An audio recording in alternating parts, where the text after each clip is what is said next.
And another mourning family in our area is looking for answers tonight as a 19-year-old who'd gone missing was found dead just minutes from his home in Brooklyn. We love him. We love him. We love him. And I'm so sorry that this happened to him. My son got off of work Monday, and then that was it.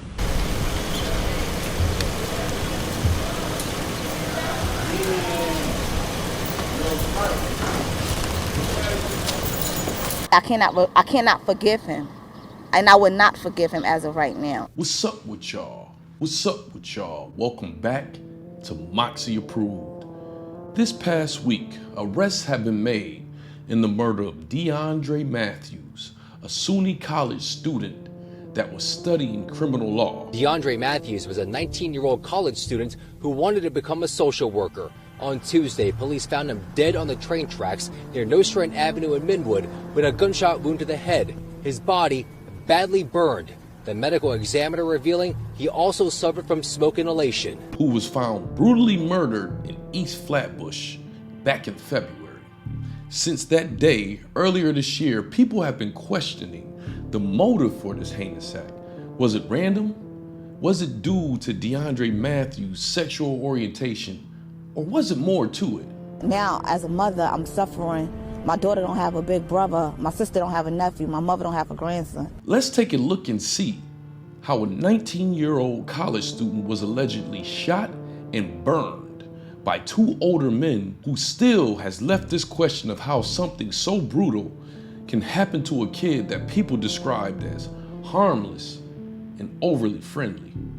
The 19-year-old was known for his sense of humor. He loved driving, spending time with his family, and playing video games. But first, before we do that, please do me one small favor and hit that like button. Make sure you got that notification bell turned all the way up to all. And oh yeah, if you haven't done this yet, apply pressure to that subscribe button. Yes, apply pressure to that subscribe button.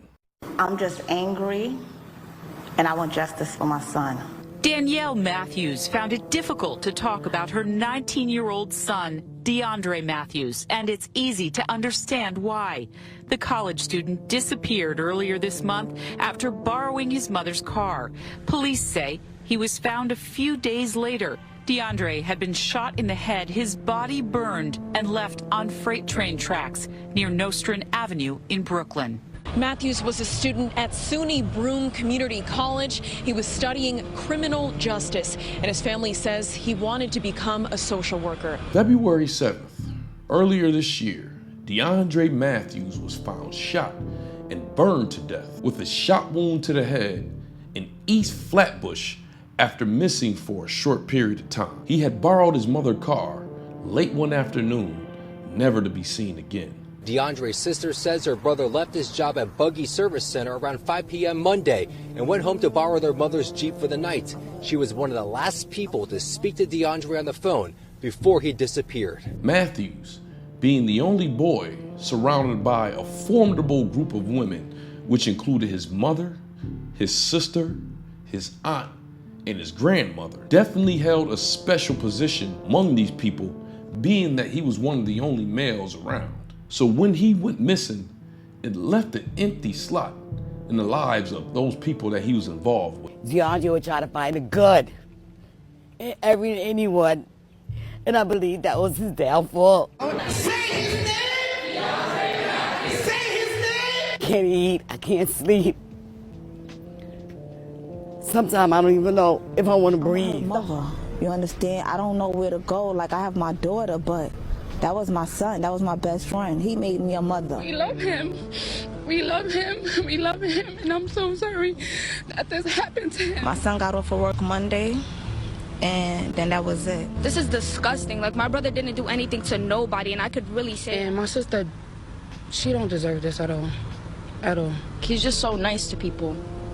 You're just always too nice. But whoever the killer is, reveal yourself, because you're gonna get caught. I miss my grandson. He was working from 9 to 5 and 7 at night to 3 in the morning, like every day.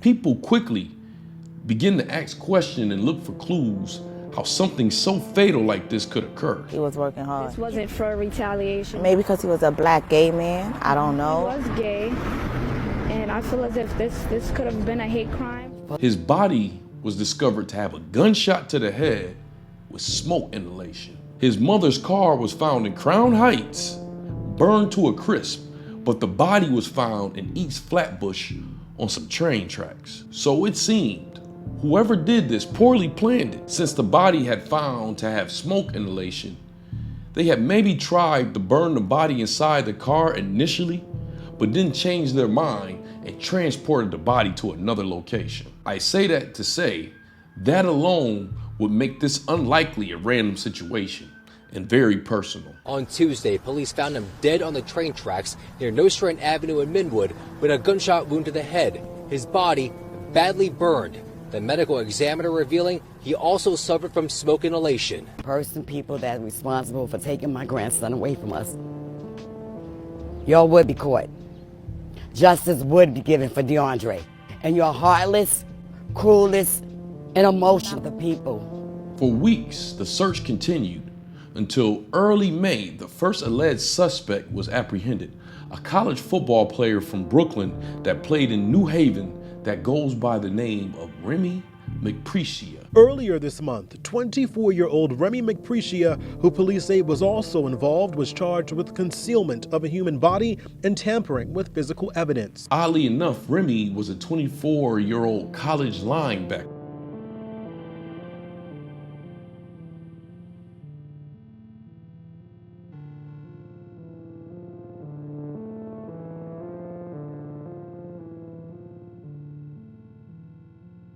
Police have now arrested and charged 19-year-old Isiah Baez with murder, criminal possession of a weapon, and tampering with physical evidence. Shortly after May 11th, a second arrest was made. Isiah Baez, 19, was apprehended at 10:30 p.m. Here he is early the next morning being led out of the 77th precinct. Do it! Now, though these arrests were made, the question still persists. What was the motive to what seemed to be a very personal and hateful crime? This is disgusting. Like, my brother didn't do anything to nobody, and I could really say that. He wasn't in a gang. He wasn't a violent kid. He wasn't a bad kid. You know what I'm saying? He stayed in the house. I mean, DeAndre was openly gay. So, of course, that seemed to be the first situation that everybody jumped to, including the LGBTQ activist community. DeAndre, who is also gay, is being remembered by the LGBTQ community activists here in Brooklyn who hosted a vigil and small service in his memory. They want to know if police will be looking at this case as a possible hate crime. We are committed to you having justice, that we will not stop until you have justice. But as you look deeper into this situation, it appears to be several layers to this. Why would two young men throw away their entire future to brutally murder an openly gay Brooklyn teen? Well, that question is easy, because they didn't want to be exposed themselves for being gay. And you overkilled him because you didn't want to come out and be real within yourself. Because everybody know my son, DeAndre Matthews, was a gay black man. He was gay. Everybody knows this. Why did you kill him? You see, one of the gentlemen, Baez, was included in numerous pictures with DeAndre Matthews, confirmed by his own mother. Rumors online even arose of Matthews being on several gay dating sites and being a cross-dresser. People speculate that Baez initially conformed to the idea of killing Matthews and summoned the help of Remy, which causes me to believe that Remy at some point probably had relations with Matthews himself. It just was evil. You shot my son and then you burnt my son. One thing about panic, it can lead people to make erroneous decisions and not think accurately. Now it seems instead of just being possibly exposed in the future by DeAndre Matthews, not only are they exposed now, but they also have their future cut short themselves from stopping someone from living a life that they too live but were not comfortable with. Now, I want to speak about this. A lot of you know that I used to be an STD counselor. One of the most telling things that I can tell you that I ran into from time to time is men making crazy decisions, though being married to a woman and having to get an STD test because they decided to do something outside of their marriage with another man. And I didn't run into these situations with just black men. I mean, I've seen white men, Asians, Indians, you name it.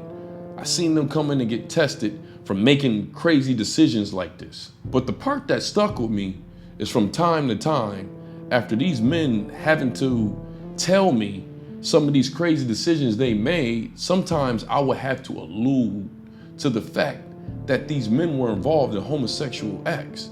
And more times than I can count, I had certain men kind of lash out at me because they were not comfortable with me implying that these guys were involved in homosexual activities. I had a couple of them even try to get me fired from these jobs, folks.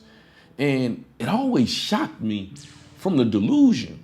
And one thing that I see that these guys did, which is the same as Baez and Remy, is that these guys made horrible decisions that you just don't do. And I'm not even talking about putting the branch to your nose. You know, everybody lies. Everyone out there, including you watching this right now, you've told a lie before. But there's one thing that you don't do.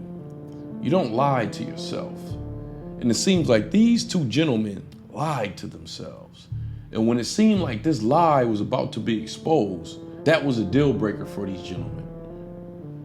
The deal breaker which caused them to throw away their entire future. Now, I don't put the branch under my nose or conform to that lifestyle, but I am not the Most High.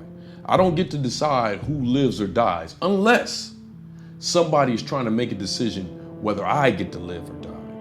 Outside of that, the Most High gives free will, okay? DeAndre was living a life that he chose to live, including those two other men. I mean, this is 2023, and on a corporate level, you have more advantages being from that community than disadvantages. I'm just gonna come out and say it. You have more advantages being in the LGBT community than you don't in 2023. It just is what it is. And if as a person, you're not comfortable with that lifestyle, you shouldn't partake of it. What do they say?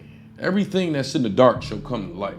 Now, not only are they getting exposed for this, and I'm pretty sure when this court case starts, we're gonna see more details about this. So not only are they getting exposed for this, but it's a big possibility that they're gonna be spending the rest of their lives in jail amongst men who's gonna put the branch under their nose, whether they like it or not. Well, anyways, you know how we like to end our videos over here at Moxy Approved, right? With that water. I'll see y'all here next time on Moxy Approved.